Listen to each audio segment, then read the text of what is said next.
तो आज हम लोग देखेंगे कोल एंड पेट्रोलियम के बारे में, ठीक है। हमारा ये कोल एंड पेट्रोलियम का चैप्टर आज हम लोग देखेंगे। सो कोल एंड पेट्रोलियम को समझने से पहले, मतलब कोल को समझने या फिर पेट्रोलियम को समझने से पहले नेचुरल रिसोर्सेज के बारे में जानना होगा। नेचुरल रिसोर्सेज के बारे में क्यों जानना होगा? क्योंकि कोल हुआ या फिर पेट्रोलियम हुआ, ये दोनों ओरिजिनेट होते हैं नेचुरल रिसोर्सेज से ही। नेचुरल रिसोर्सेज क्या है? जो कि हमें फ्री ऑफ कॉस्ट मिली है। इसके देने के लिए, इसको यूज़ करने के लिए हमें पैसा नहीं देना पड़ता, ठीक है। फ्री ऑफ कॉस्ट है नेचर के द्वारा, बाय नेचर, ठीक है। Free of cost by nature, ये नेचर ने दिया है, मतलब भगवान ने दिया है, प्रकृति ने हमें दी है, और ये फ्री ऑफ कॉस्ट है। इसको यूज़ करने के लिए तुम्हें कोई पैसा नहीं देना होगा, कोई रुपया, कोई डॉलर, कोई दिनार, कोई रुबेल, कुछ नहीं देना होगा, ठीक है। ये होते हैं दो टाइप्स के नेचुरल रिसोर्सेज। एक है एग्जॉस्टेबल और एक है इनएग्जॉस्टेबल, ठीक है। एक है आपका एग्जॉस्टेबल और एक है आपका इनएग्जॉस्टेबल।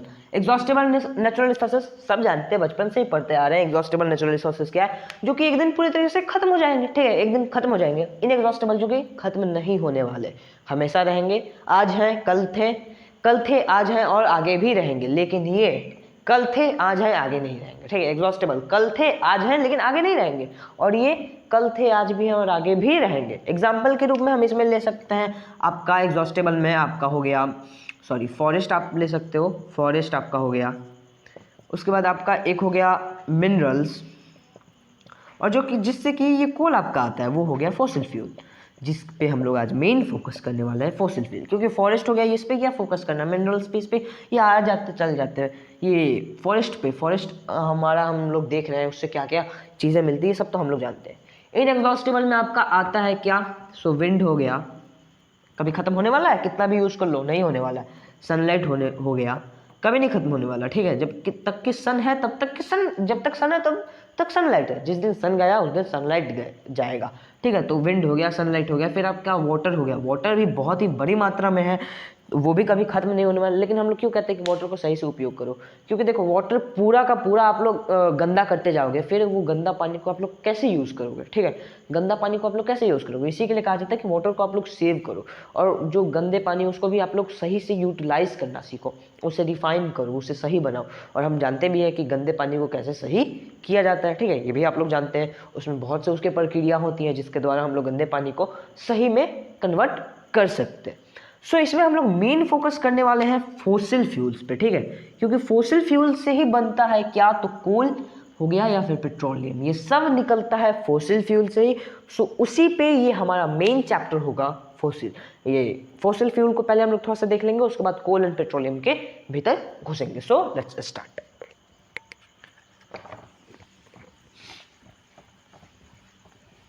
तो फॉसिल फ्यूल जैसा कि हम लोग जानते हैं कि एक नेचुरल रिसोर्सेज है, ठीक है।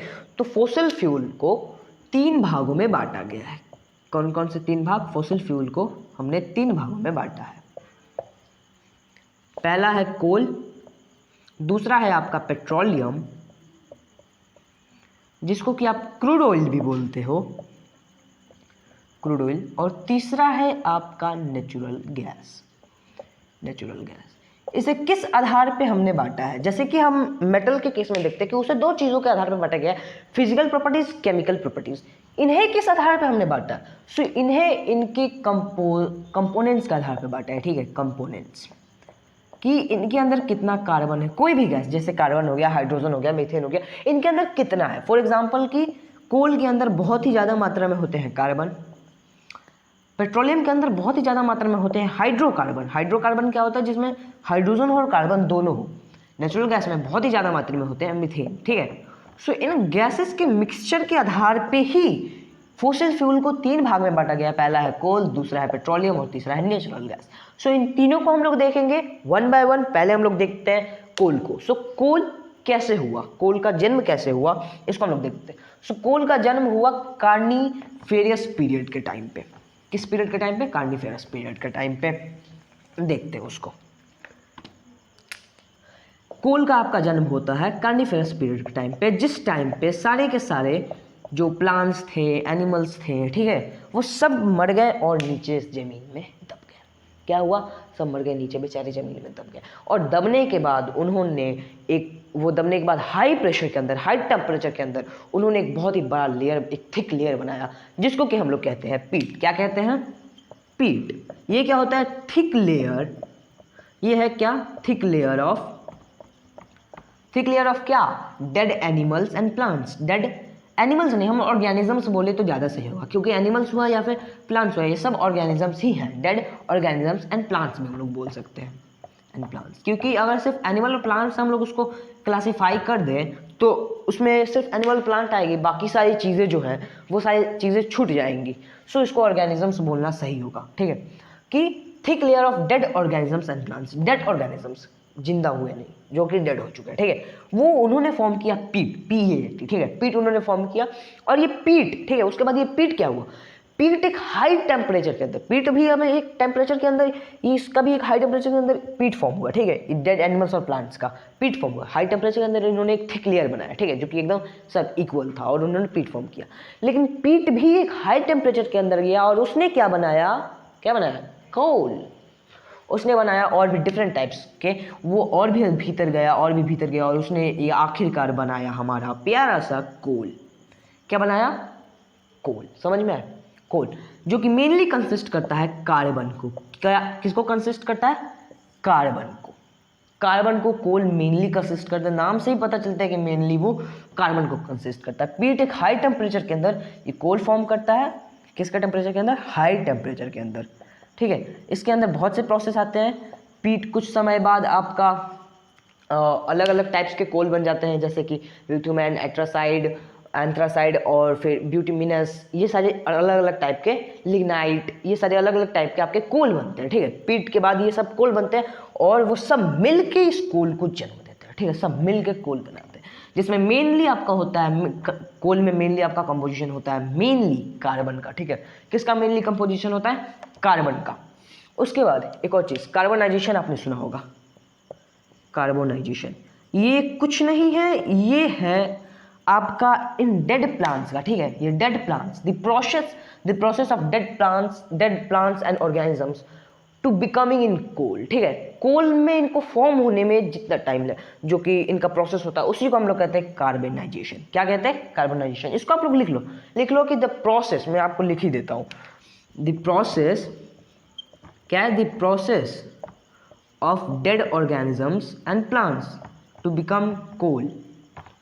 Dead organisms and plants to become coal क्या है? The process of dead organisms and plants to become coal. यही है हमारा कार्बोनाइजेशन। चलो समझ में आया।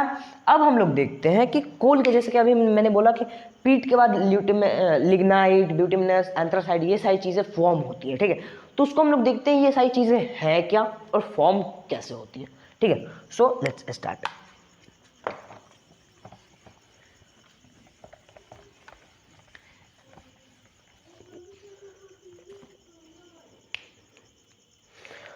अभी जैसा कि हमने देखा कि कोल जो है वो 4 भागों में अपना पहले आता है, ठीक है, 4 भाग। पहला इसका भाग है पीट, दूसरा इसका भाग है लिग्नाइट, तीसरा भाग है ब्यूटिमिनस और चौथा भाग है आपका एंथ्रासाइड।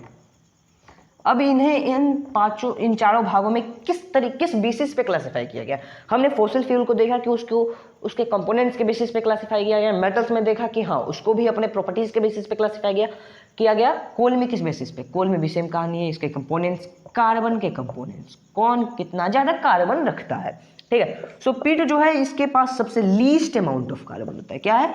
Least amount of carbon. For example इसके पास कार्बन उतना है ही नहीं, सबसे कम कार्बन होता है। लिग्नाइट के वहीं पे बात करें तो लिग्नाइट के पास आपका 60% कार्बन होता है, ठीक है। कितना कार्बन होता है? 60%। और इसको हम लोग, इससे हीट पैदा होता है, ठीक है। इसको यूज़ करके हीट को हम लोग पैदा कर सकते हैं, जिससे कि और हम लोग अपने घर का काम कर सकते हैं। घर में जो हमारा खाना बनता है इससे बन सकता है, वो सारी चीज़ पावर जनरेट इससे हो सकता है। ब्यूटिमिनस, ये इसके पास थोड़ा ज़्यादा कार्बन होता है, 70 to 86% का इसके पास कार्बन होता है, ठीक है। 70 to 86% का कार्बन होता है। और यही वो कोल है जिससे हम लोग निकालते हैं क्या? कोक और कोल तार। क्या निकालते हैं? कोक और कोल तार। अब ये कोक और कोल तार क्या होते हैं? ये जब हम लोग कोल को गर्म करते हैं, ठीक है, टेम्परेचर पे जब हम लोग कोक को गर्म करते हैं तो कोक और कोल तार निकलते हैं, ठीक है। बहुत सारे कंपोनेंट्स निकलते हैं, उसी में से कुछ दो कंपोनेंट्स हैं जो कि हैं कोक और कोल तार। लास्ट में आता है हमारा प्यारा सा एंथ्रासाइड, जिसके पास होता है मोर देन 86%, मोर देन 86%। ठीक है, इसके पास बहुत ही ज़्यादा होता है कार्बन। ठीक है, क्या होता है, बहुत ज़्यादा कार्बन होता है, यही सबसे ज़्यादा इसी के पास कार्बन होता है और इसका यूज़ करके पावर जनरेट किया जाता है। एक्चुअली इन तीनों का यूज़ करके पावर जनरेट किया जाता है। किसका, इन तीनों का यूज़ करके पावर जनरेट किया जा सकता है। लिग्नाइट, बिटुमिनस और एंथ्रासाइड, इन तीनों का यूज़ करके पावर जनरेट किया जाता है। बट मेनली अगर हम लोग फैक्ट्रीज में पावर जनरेशन का बात करें तो एंथ्रासाइड का मेनली वहाँ पे यूज़ होता है, वहाँ पे मेन रोल यही प्ले करता है। तो आपको ये सब समझ में आ गया। अब हम लोग देखेंगे जो अभी मैंने बात की कि जब कोल को गर्म किया जाता है तो कोक और कोल थार निकलता है। ठीक है, सो अब हम लोग देखेंगे कि वो कौन सा प्रोसेस है जिसमें इसे गर्म किया जाता है तो ये सारे सब्सटेंसेस निकलते हैं। उस प्रोसेस को एक बार हम लोग देखेंगे। ठीक है, समझ में आया? तो उस प्रोसेस को एक बार अब हम लोग देख लेते हैं, जिस प्रोसेस को हम लोग कहते हैं डिस्ट्रक्टिव डिस्टिलेशन प्रोसेस। ठीक है, डिस्ट्रक्टिव डिस्टिलेशन प्रोसेस, जिसमें कोल को हम लोग बहुत ही एक हाई टेम्परेचर पे, जो कि 1000 डिग्री सेल्सियस के टेम्परेचर पर हम लोग गर्म करते हैं एयर की एब्सेंस में, मतलब उस समय एयर नहीं होता। समझ में आया? चलो बहुत अच्छे। सो लेट्स स्टार्ट।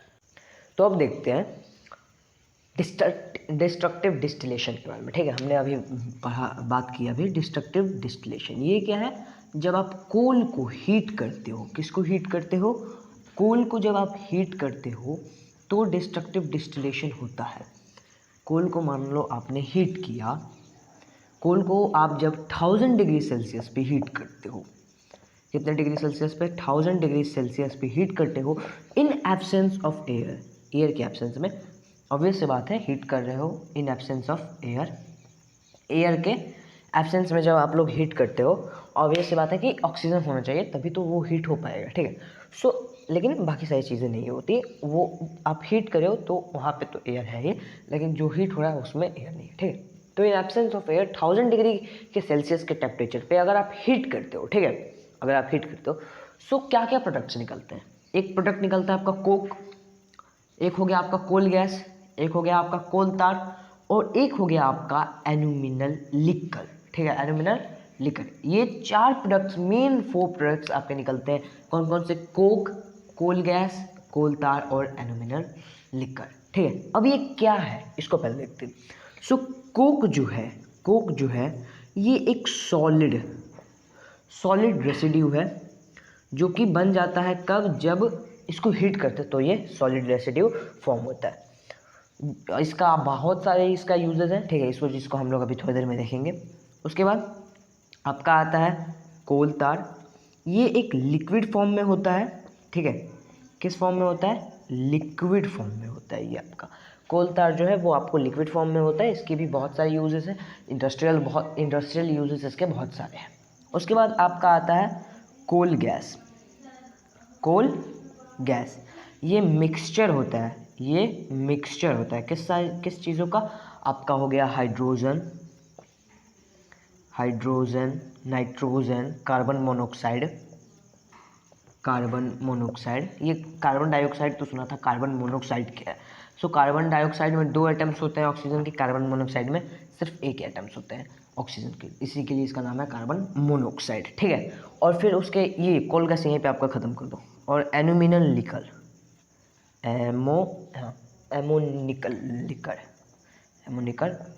ये क्या है, ये आपका एमोनिया निकलता है ना उसमें से। ठीक है, एमोनिया जो आपका हीटिंग करने पे जो आपका एमोनिया निकलता है, उसको जब आप वाटर में डिसॉल्व करते हो, तो ये फॉर्म होता है ammonia when dissolved in water. जब आप उसको वाटर में डिसॉल्व करते हो तो आपका एल्यूमिनल लिकर फॉर्म होता है। समझ में आया? सो आपका ये सारे चीज़ें फॉर्म होता है। सो मेनली क्या है डिस्ट्रक्टिव डिस्टिलेशन, कि कोल को हीट करके, ठीक है, कोल को हीट करके उसके डिफरेंट प्रोडक्ट्स, अलग अलग टाइप्स के प्रोडक्ट्स उससे निकालना। ठीक है, कौन कौन से प्रोडक्ट, सो आपका कोक हो गया, कोल तार हो गया, कोल गैस हो गया, एल्यूमिनियम निकल हो गया। अब इन सारे का यूज़ किया, इन सब चीज़ों का यूज़ किया। सो कोल तार जो अभी हमने देखा कि कोल तार जो है, ठीक है, कोल तार, इसका क्या यूज़ है, इसका यूज़ आपका ड्रग्स में होता है, इससे दवाइयाँ बनती हैं। फिर उसके बाद इसका यूज़ नेप्थोलीन बॉल्स बनाने में होता है, फिर इसका यूज़ सिंथेटिक फाइबर बनाने में होता है, और भी बहुत सारी चीज़ों में इसका यूज़ होता है। फॉर एग्जांपल के परफ्यूम में भी इसका यूज़ होता है। ठीक है, परफ्यूम में भी इसका यूज़ होता है। एक्सप्लोजिव में भी इसका यूज़ होता है। मतलब ये एक तरफ तो ये शांति फैला रहा है परफ्यूम के द्वारा, और एक तरफ ये मतलब पूरे तरीके से विध्वंस कर रहा है एक्सप्लोजिव के द्वारा, ठीक है। तो इसका यूज़ बहुत सारी चीज़ों में होता है। वहीं पे कोल गैस की देखें, कोल गैस की जब बात करें तो कोल गैस को एक फ्यूल के रूप में उपयोग किया जाता है। किसके रूप में? एक फ्यूल के रूप में उपयोग किया जाता है। कहाँ पे? इंडस्ट्रियल यूजेस में, इंडस्ट्रीज में, फैक्ट्रीज में इसे एक फ्यूल के रूप में यूज़ किया जाता है। वैसे ही बहुत सारी चीज़ों का इनका अलग अलग यूजेस केस है। सो कोल का तो आप लोग यूजेस केस इसी से आप लोग समझ सकते हो कि हाँ, कोल तार का यूज़ जहाँ पे होगा वहाँ पे कोल भी यूज़ होगा। सो कोल का एक यूजेस ये हो गया कि कोल तार वाला कहानी में। फिर कोल गैस वाली कहानी में भी कोल का यूजेस होता है। और कोल का यूजेस हम लोग जानते हैं कि हाँ, हीटिंग करने में, हमें अपने घर के खाना बनाने में, घर का कुछ अपना हम लोग घर में भी कभी कभी कोल का यूज़ करते हैं। पावर जनरेशन में उसका यूज़ होता है, इलेक्ट्रिसिटी प्रोड्यूस करने में उसका यूज़ होता है। तो कोल के बहुत सारे यूजेस हैं, डिफरेंट टाइप्स ऑफ यूजेस हैं, आप लोग जानते हो। सो मुझे उसको बताने की जरूरत नहीं है। सो आपका अब कोल है आपका, ये तो आपका खत्म हुआ, ठीक है। कोल खत्म हुआ। अब चैप्टर के दूसरे कॉन्टेक्स्ट, ठीक है, चैप्टर का दूसरा कॉन्टेक्स्ट क्या है? पेट्रोलियम। क्या है? पेट्रोलियम। उसको एक बार देखते हैं। सो लेट्स स्टार्ट चैप्टर का हमारा दूसरा कॉन्टेक्स्ट, पेट्रोलियम।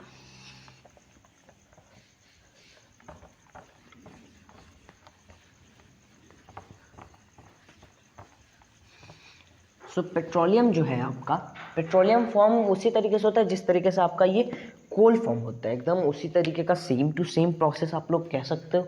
क्योंकि जो कोल में हुआ ये कैसे फॉर्म हो रहा था? ये डेड प्लांट्स ऑर्गेनिजम्स के हाई प्रेशर में जाने के बाद ये फॉर्म हो रहा था। सेम वही कहानी है इसमें भी। पेट्रोलियम में ये एलेग और प्लांट्स जो कि सी एरिया के बगल में होते हैं।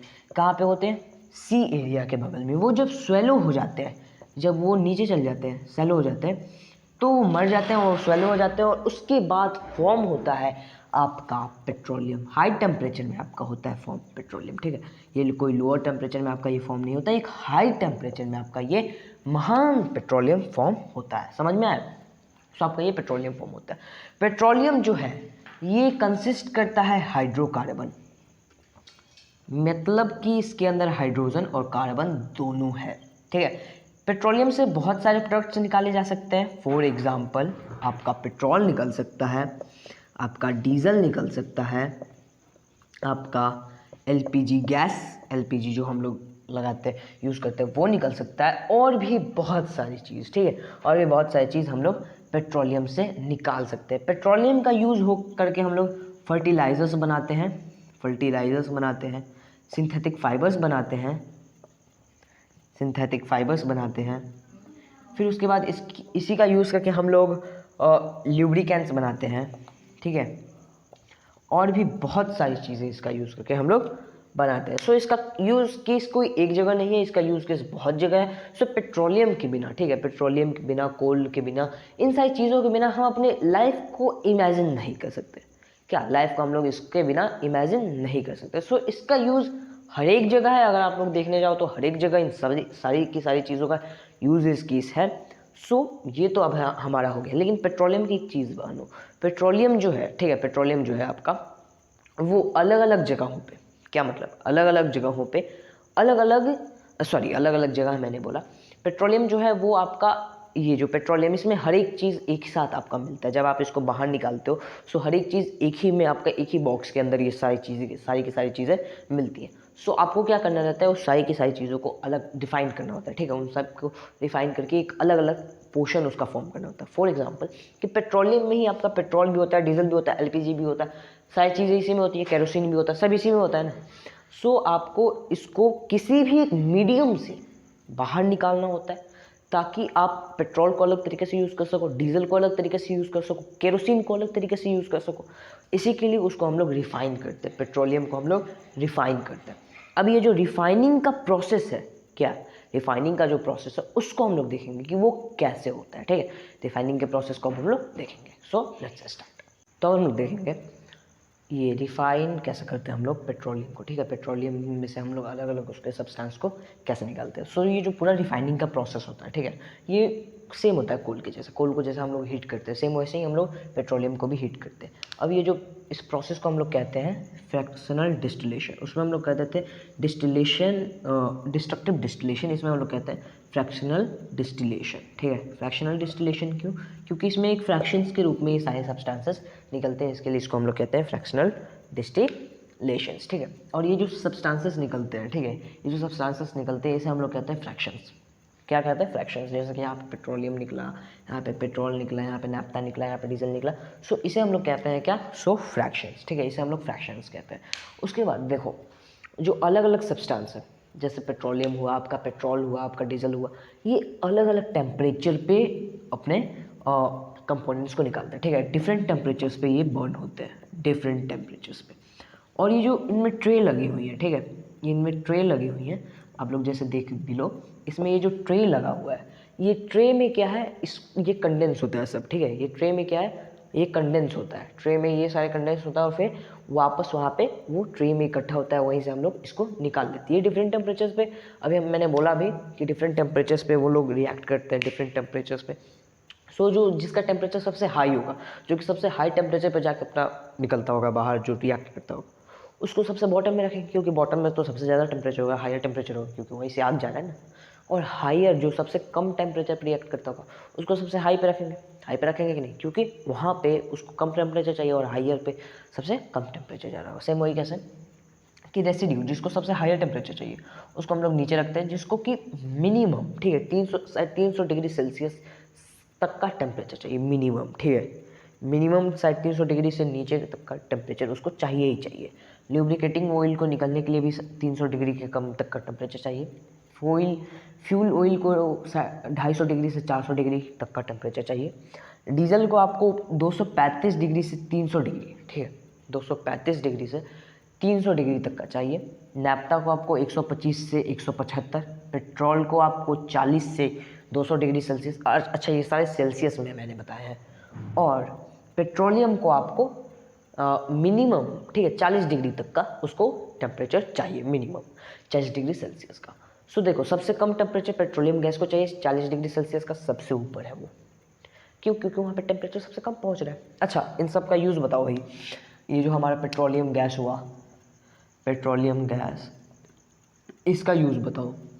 या फिर ये हमारा पेट्रोल हुआ, इसका यूज़ बताओ। या फिर हमारे ये नैप्था हुआ, इन सब का यूज़ बताओ। ठीक है, सो पेट्रोलियम गैस, इसका यूज़ होता है एलपीजी में। समझ गए कहाँ यूज़ होता है? चलो समझ गए। इंडस्ट्रीज़ में भी इसका यूज़ होता है, होम्स में यूज़ होता ही है, इंडस्ट्रीज़ में आपका यूज़ होता है। चलो यहाँ पे तो आप लोग समझ गए, इसको आपको एक आइडिया मिल गया कि ये क्या है। पेट्रोल हम लोग जानते हैं हमारे गाड़ी में यूज़ होता है, इतना तो दाम बढ़ा है कि हम लोग समझ गए पेट्रोल हमारे गाड़ी में यूज़ होता है, लेकिन दाम सही रीज़न से बढ़ रहा है। पेट्रोल हमारे व्हीकल्स में यूज़ होता है। नैप्था को हम लोग यूज़ करते हैं केमिकल्स को प्रोड्यूस करने में, इन प्रोड्यूसिंग केमिकल्स, इससे केमिकल्स बनते हैं। ठीक है, इसकी मदद से हम लोग केमिकल्स बनाते हैं। उसके बाद आया हमारा प्यारा सा डीजल। डीजल भी हमारे किस में यूज़ होते हैं? जनरेटर्स में ज़्यादातर यूज़ होते हैं, बहुत से गाड़ियों में भी यूज़ होते हैं। ठीक है, लेकिन जनरेटर्स यहाँ पे लिखेंगे। फिर उसके बाद हमारा आता है फ्यूल ऑयल। ठीक है, फ्यूल ऑयल ये शिप्स में यूज़ होते हैं, शिप्स में as a fuel, in ships as a fuel. ठीक है, फ्यूल इन शिप्स, ये शिप्स में एज अ फ्यूल इसको यूज़ किया जाता है। ठीक है, शिप में इसको एज अ फ्यूल यूज़ किया जाता है। उसके बाद आता है हमारा ल्यूब्रिकेटिंग ऑयल। क्या आता है? Lubricating oil. इसका नाम से पता चल रहा है कि ये ल्यूब्रिकेटिंग ऑयल है, तो इसको यूज़ करते हैं हम लोग ल्यूब्रिकेशन के लिए, मशीन पार्ट्स के ल्यूब्रिकेशन के लिए इसका यूज़ करते हैं। ल्यूब्रिकेशन ऑफ मशीन पार्ट्स के ल्यूब्रिकेशन के लिए इसका हम लोग यूज़ करते हैं।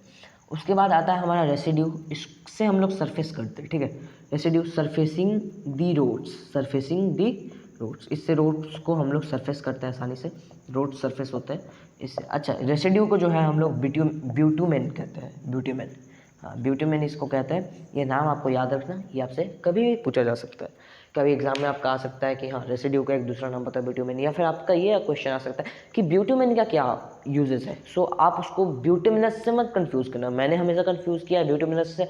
मैं हमेशा जब भी ये पूछता था ब्यूटुमेन, मैं हमेशा उसको कंफ्यूज कर बैठता था ब्यूटुमिनस से, जो कि एक कोल है। ठीक है, वो कोल का एक टाइप है, मैं उससे हमेशा कंफ्यूज कर बैठता था। बट ब्यूटुमेन वो अलग है और ब्यूटुमिनस वो अलग है। ब्यूटुमिनस क्या है? वो 70 to 86% कार्बन खुद के अंदर कंटेन करता है। ब्यूटुमेन क्या है? इसको रोड के सरफेसिंग के लिए यूज़ किया जाता है। समझ में आया?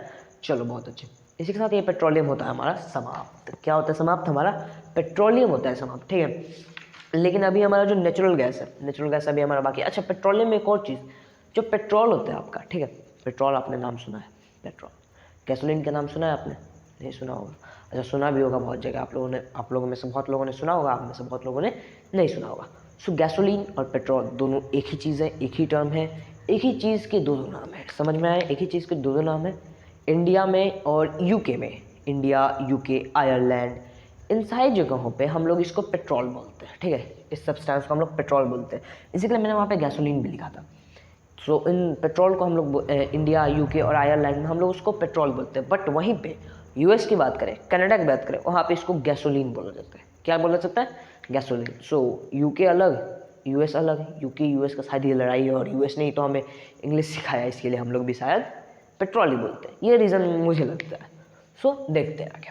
आगे अब हम लोग देखेंगे कि हमारा नेचुरल गैस के बारे में, ठीक है, नेचुरल गैस हमारा क्या होता है और उसमें ऐसी क्या डिफरेंस है जो इसमें है, ठीक है।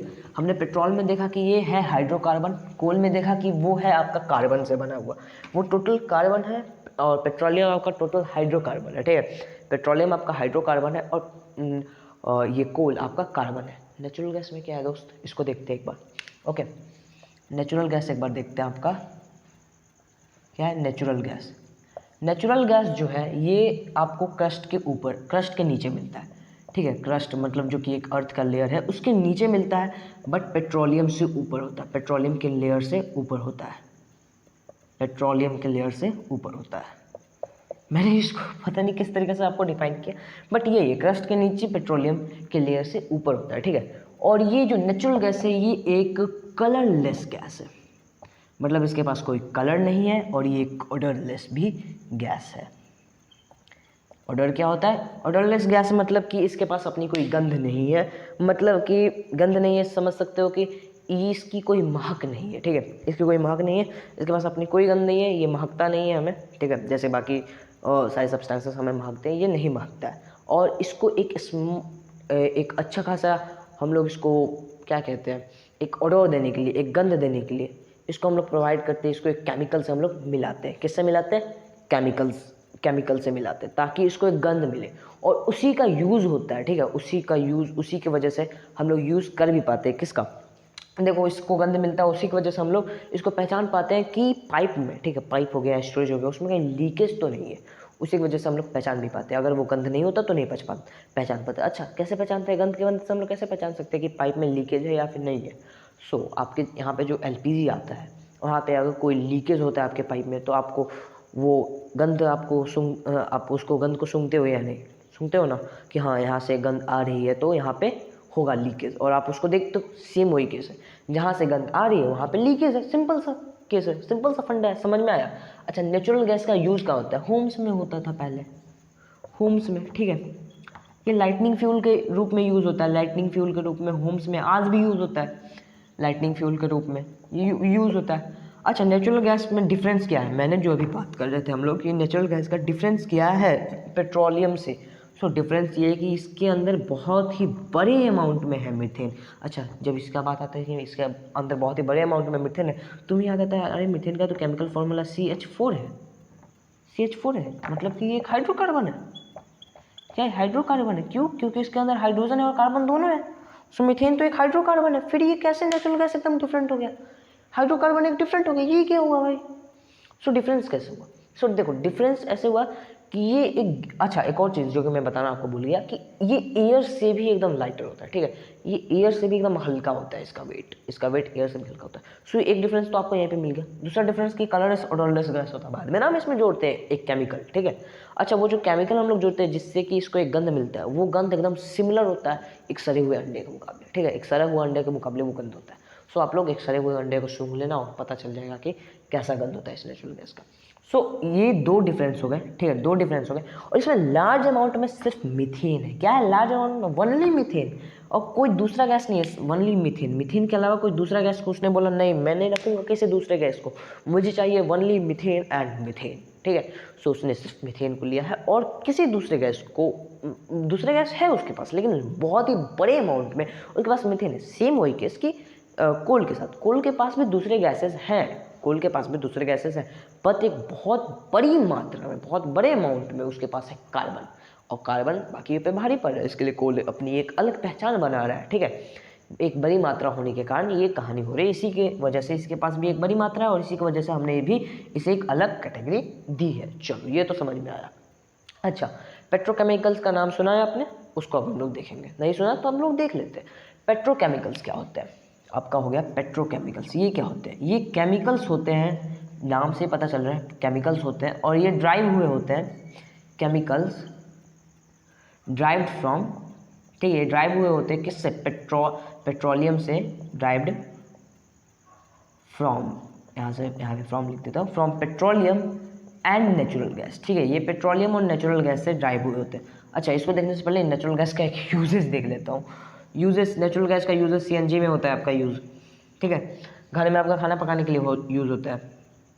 ये 2 यूजेस काफ़ी है मुझे लगता है, ठीक है, 2 यूजेस काफ़ी है। और हाँ, पेट्रोकेमिकल्स का आपका यूज़ होता है, आपका पेट्रोकेमिकल क्या, chemical derived from petroleum and natural gas और पेट्रोलियम से जो केमिकल मिले हैं, जो केमिकल आए हैं, वही हैं आपके पेट्रोकेमिकल्स। पेट्रोकेमिकल्स से टोटल 4000 प्रोडक्ट्स बनते हैं।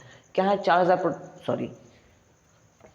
4000 प्रोडक्ट्स को पेट्रोकेमिकल्स के रूप में क्लासिफाई किया गया है। कितने प्रोडक्ट्स को, 4000 प्रोडक्ट्स, ओके, जिसमें कि बहुत सारे प्रोडक्ट्स का एक रॉ मटेरियल के रूप में पेट्रोकेमिकल यूज़ होता है। फॉर एग्जांपल कि आपका सिंथेटिक फाइबर हो गया, डाई हो गया, फिर आपका पॉलीथीन हो गया, पॉलीमर हो गया, बहुत सारे ऐसे सब्सटेंसेस जिसमें पेट्रोकेमिकल एक रॉ मटेरियल का रोल निभाता है, समझ में आया। और पेट्रोकेमिकल क्या है, जो कि पेट्रोलियम और नेचुरल गैस से बने हैं। इसका मतलब पेट्रोलियम खत्म, नेचुरल गैस खत्म, सो आपके पास जो पॉलीथीन है, आपके पास जो सिंथेटिक फाइबर्स हैं, आपके पास जो डाइज हैं, वो सब खत्म।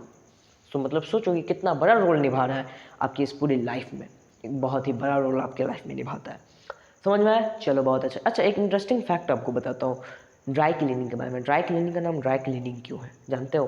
ड्राई क्लीनिंग का नाम ड्राई क्लीनिंग इसलिए है क्योंकि उसमें एक लिक्विड सॉल्वेंट यूज़ होता है, जो कि एक पेट्रोकेमिकल है। लिक्विड सॉल्वेंट यूज़ होता है और वो वाटर उसमें नहीं होता, ठीक है, उसमें वाटर नहीं होता, वो सिर्फ एक लिक्विड उसमें लिक्विड होता है बट वाटर नहीं होता, ठीक है। वाटर ना होने के कारण, सिर्फ लिक्विड होने के कारण उसको ड्राई क्लीनिंग बोला गया। लेकिन मुझे नहीं लगता कि ये किसी भी एंगल से सही है, क्योंकि वाटर नहीं है लेकिन फिर भी एक लिक्विड तो है ना, लिक्विड तो है, तो उसको ड्राई क्लीनिंग क्यों बोलना, लेकिन फिर भी बोलते हैं। उसके बाद आता है हमारा अगला कि हम अपने फ्यूल को बचाएं कैसे, कंजर्वेशन ऑफ फ्यूल। लेकिन जानना क्यों कंजर्वेशन ऑफ फ्यूल, क्यों जानना हमें conservation of fuel? Reason being कि 85% हमारी आज की टोटल पॉपुलेशन फ्यूल के ऊपर डिपेंडेंट है और 15% सिर्फ डिपेंडेंट है किसके ऊपर, सोलर एनर्जी के ऊपर। सोलर एनर्जी के ऊपर सिर्फ 15% डिपेंडेंट है और 85% डिपेंडेंट है फ्यूल के ऊपर। इसके लिए फ्यूल का कंजर्वेशन आपको इंपॉर्टेंस है। क्यों? क्योंकि फ्यूल एक एग्जॉस्टेबल